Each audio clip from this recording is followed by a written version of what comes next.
And now, your News 13 Skywatch weather. Well, take a look outside with our Hunter Subaru Skycam network. We have a beautiful evening shaping up, and the wind a little breezy up there in the high elevations off the Pisgah Inn, or I should say the Blue Ridge Parkway there. And we have some high clouds as well. Not bad in the valleys. Temperatures still very mild, 60s in most cases, but we've cooled you down into the 50s already in Highlands, but it's a very comfortable evening right now across the mountains and upstate. Look at this 70s still going on in Chesney and Tryon, and downtown Greenville was 71 just a little bit ago. So let's walk you through this weather planner this evening. Very mild. We're only down to around 50 degrees by bedtime, and that's still warmer than the average high temperature for the date. Waking up tomorrow morning a little chill.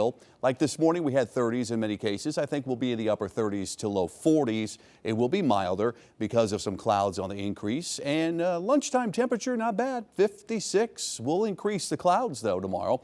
That's in anticipation of a bigger change coming with our next weather maker. Let's walk you through it.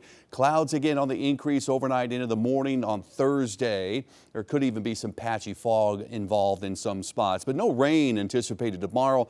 Notice as we get into the afternoon, we will cloud up even more, but temperatures will still manage to climb into the 60s in almost all locations, in the valleys especially. And then thicker cloud cover starts to take hold Friday morning. Look at this mild start, talking 40s and 50s to start the day on Friday. We're talking high temperatures for this time of the year typically to start the day Friday. We will see the rain start to approach, though, from the Tennessee Valley. It moves into our western zones by lunchtime Friday, and about the time the kiddos are headed home from school, we could see some of these heavier downpours really hitting you over Swain, Graham, Cherokee, and Jackson County. Look at all slide eastward between 5 and 6 p.m. Things are getting pretty wet on Friday, late afternoon, early evening, and then it just keeps coming as you see waves of rain. Some of this could be embedded thunder, especially south as we get into early Saturday. That's going to be associated with another system that's a part of the energy riding along this frontal boundary. You can see a warm front stretched out across Tennessee Saturday,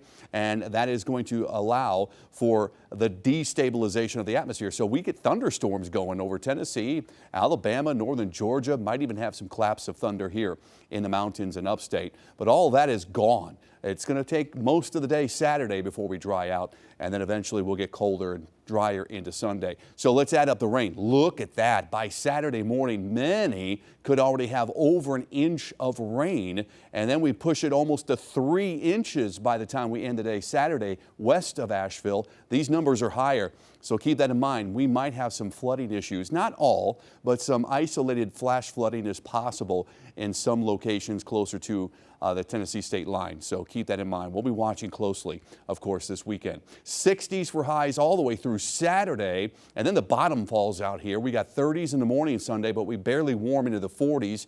We'll stay cold Monday and then start to warm back up with sunshine Tuesday, back into the 50s, staying in the 50s next Wednesday.